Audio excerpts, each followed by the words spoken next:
Bienvenue à tous dans cette nouvelle vidéo. On se retrouve pour la dernière analyse de ce mardi 31 mai 2022 sur les Pokémon de la troisième génération et c'est également la dernière analyse du mois et de la troisième génération du coup. Et demain, nous pourrons commencer la quatrième génération comme prévu. On attaque tout de suite du coup et le dernier de la liste c'est Deoxys, le fameux fabuleux.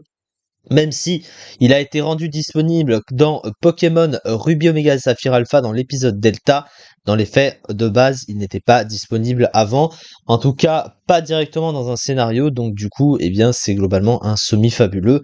Voilà, en tout cas. Du coup, Deoxys, qu'est-ce que c'est en stratégie? Alors, il possède un type Psy pur. Alors, Psy pur pour un fabuleux ou légendaire, c'est très moyen. Le type Psy est moyen autant défensivement et défensivement, il a quand même trois faiblesses très gênantes, hein, au type insecte, ténèbres et spectre pour seulement deux résistances, dont une à lui-même, avec quand même la fameuse résistance au type combat. Mais le problème, c'est que c'est un Pokémon qui tank pratiquement rien. Il a un bulk qui est catastrophique et presque inexistant. Donc au niveau défensif, de toute façon, c'est très mauvais. Offensivement, le type Psy est pas ouf, il est super efficace sur deux types, il est résisté par le type acier, et quand t'es monotype avec un type aussi moyen, c'est pas incroyable, le type Psy est devenu de plus en plus mauvais avec les générations, et justement parce qu'il y a eu le type ténèbres, de plus en plus fort avec les générations, il y a Yveltal hein, qui est très dangereux, surtout dans le tiers Uber, et le type acier, bah évidemment très gênant, le meilleur type défensif et le meilleur type stratégique du jeu. Après, c'est un bon coverage note, mais ça s'arrête là. Au niveau du talent, Pression, c'est pas adapté à un Pokémon avec un aussi mauvais bulk, hein. Ça force l'ennemi à dépenser 2 points de puissance par capacité utilisée, mais comme il ne tank pratiquement rien, l'utilisation de son talent est presque inutile, donc ça n'a pas vraiment d'intérêt. Il faut souligner que le Pokémon a une particularité, il a des formes alternatives. Il en a trois qui dépendent de facteurs très spécifiques, ça dépend surtout des statistiques. En fait, il a une forme basée sur la base, voilà, basée sur la base, ça veut tout dire. Une basée sur l'attaque, hein, comme on peut le voir, les offenses sont supérieures. La défense, les défenses sont supérieures. Et la vitesse est supérieure. Alors, quelle est la meilleure des trois, ou des quatre tout du moins? Eh bien, c'est la forme attaque de très très loin. Pourquoi? Parce qu'elle a 180 de puissance dans les offenses et 150 de vitesse, avec une aussi grosse puissance autant sur le physique et sur le spécial, c'est énorme, c'est des statistiques équivalentes à celles de Mega Rayquaza, donc c'est extrêmement fort.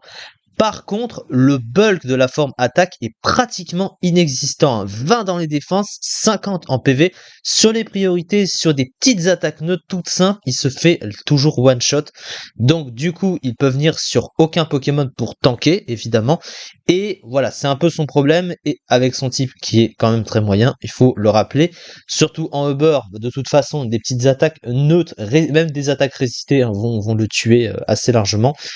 Du coup, voilà, mais il a quand même une grosse puissance de frappe et sa vitesse le rend inarrêtable. Il possède un move pool qui est extrêmement large pour le coup, il a beaucoup d'options autant physique que spéciales sur le côté offensif.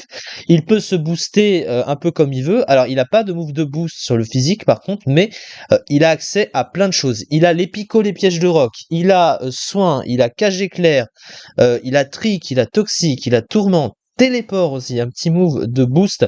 Il a une attaque signature très forte, Psycho Boost, qui a 140 de puissance avec le stab, du coup ça fait plus. Donc c'est un Dracométéor un peu plus fort de type Psy, parce que du coup ça baisse l'attaque spéciale de l'adversaire de 2 crans après utilisation, mais sur 180 de puissance, avec la puissance du stab, etc., ça fait mal.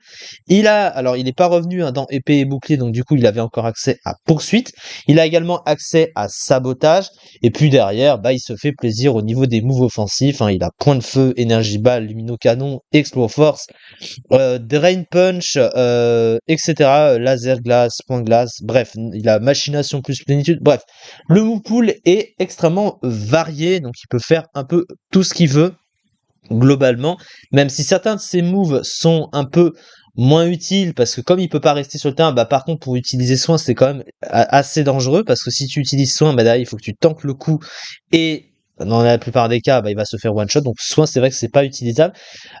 Et aussi il y a la limite du floor force slot syndrome, c'est-à-dire que globalement, ben t'as que 4 moves maximum possible dans ton moveset, et si t'en loupes un ou si tu en retires un au détriment d'un autre, bah tu seras bloqué par tel ou tel truc, et du coup ça aussi c'est à prendre en compte. Mais il est quand même très versatile avec ses options de move pool. Alors pourtant il y a qu'un seul set, hein, de proposer pour ça. Et vous voyez que c'est quand même très fort.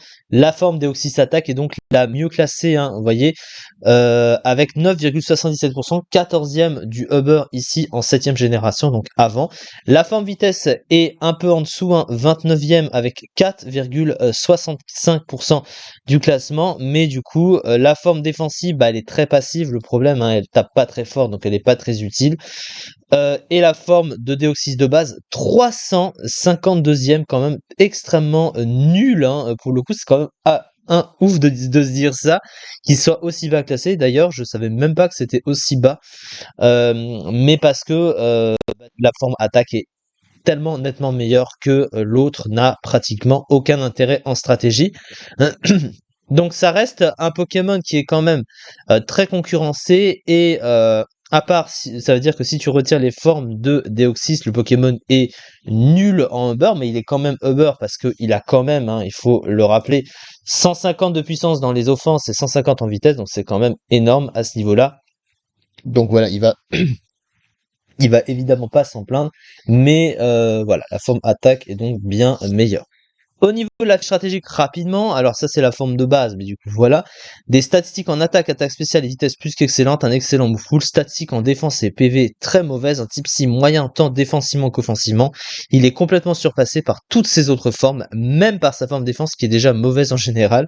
À cause de cela, Deoxys n'a aucune raison d'être joué en Uber à la place de sa forme attaque ou vitesse. Donc voilà, donc on va pas aller chercher les autres, hein, sinon ça va être un peu trop long. Mais du coup, on a compris un peu le délire. En tout cas, c'est ça pour cette vidéo. Et nous avons donc fini avec les analyses sur les Pokémon de la 3e génération. On se retrouve demain pour commencer avec la 4e génération, et on commencera par les starters dans l'ordre comme d'habitude. Un starter par jour sur les 3 premiers jours. Et il y aura évidemment la tier list sur la 4e génération, tant attendue. En même temps, en tout cas, c'est ce qu'on fait à chaque début de mois. Et là, je vais m'y tenir parce que c'est vrai que le mois dernier, j'ai eu un peu de retard pour ça, parce que les choses se sont enchaînées, etc., etc. En tout cas, c'est ça pour cette vidéo. Merci beaucoup de m'avoir suivi, et à très vite pour de nouvelles vidéos. Merci beaucoup.